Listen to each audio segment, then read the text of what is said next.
25 years, Dr. Patrick Jackson. I have no doubt that without him by my side from the very beginning of this incredible professional journey, none of this would have been possible. We met in college more than 3 decades ago, and since then, he's been the best husband, father, and friend I could ever imagine. Patrick, I love you. William, Patrick's identical twin brother, is here as well, along with his wonderful wife, Dana.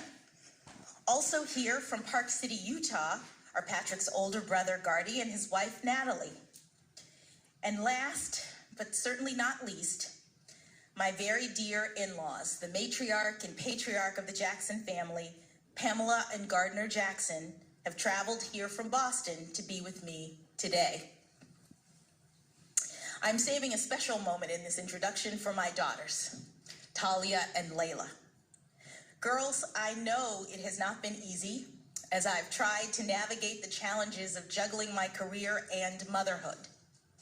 And I fully admit that I did not always get the balance right. But I hope that you've seen that with hard work, determination, and love, it can be done. I am so looking forward to seeing what each of you chooses to do with your amazing lives in this incredible country. I love you so much. There are so many others who are not here today, but whom I need to acknowledge. I have a large extended family on both sides. They are watching from Florida, North Carolina, New Jersey, Connecticut, New York, Massachusetts, Colorado, and beyond. I also have incredible friends. 3 of my college roommates came here today to support me, and I have so many other boosters from Miami Palmetto Senior High School, Harvard undergrad, Harvard Law School, and all throughout my personal and professional life. I've also had extraordinary mentors, like my high school debate coach, Fran Berger, may she rest in peace. She invested fully in me, including taking me to Harvard, the first I'd ever really thought of it, to enter a speech competition. Mrs. Berger believed in me, and in turn, I believed in myself. In the category of great mentors, it was also my great good fortune to have had the chance to clerk for 3 brilliant jurists, U.S. District Judge Patty Saris, U.S. Court of Appeals Judge Bruce Selya, and Supreme Court Justice Stephen Breyer. These extraordinary people were exceptional role models. Justice Breyer, in particular, not only gave me the greatest job that any young lawyer could ever hope to have, but he also exemplifies what it means to be a Supreme Court justice of the highest level of skill and integrity, civility, and grace. It is extremely humbling to be considered for Justice Breyer's seat, and I know that I could never fill his shoes. But if confirmed, I would hope to carry on his spirit. On the day of his Supreme Court nomination, Justice Breyer said, quote, "What is law supposed to do, seen as a whole? It is supposed to allow all people,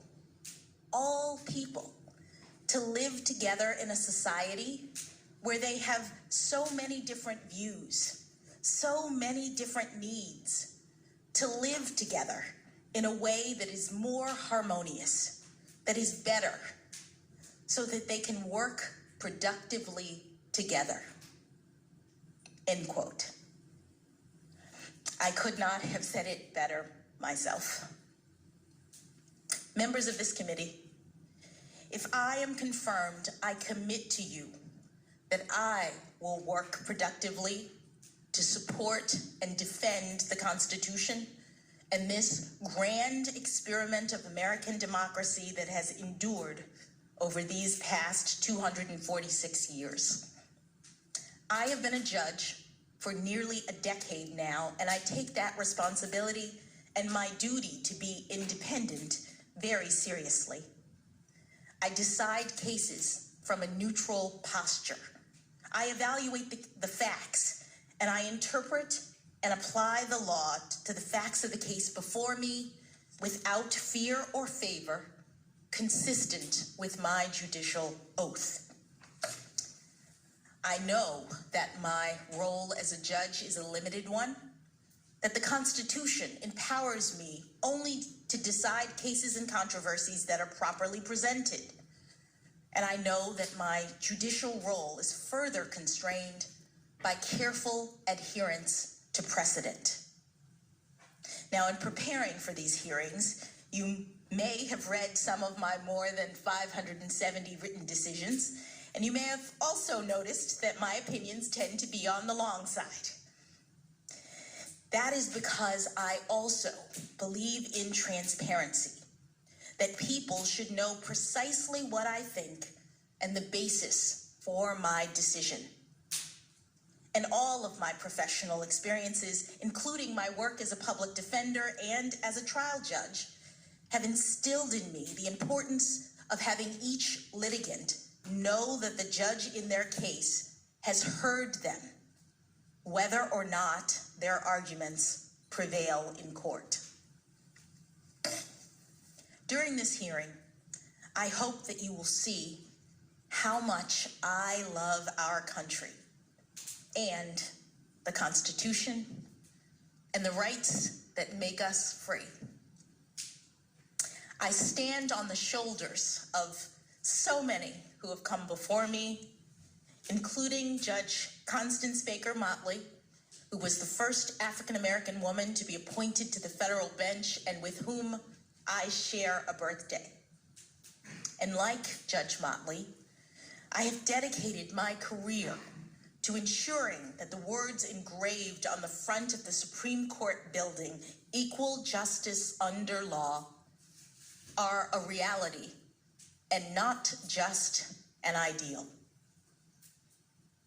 Thank you for this historic chance to join the highest court, to work with brilliant colleagues, to inspire future generations, and to ensure liberty and justice for all.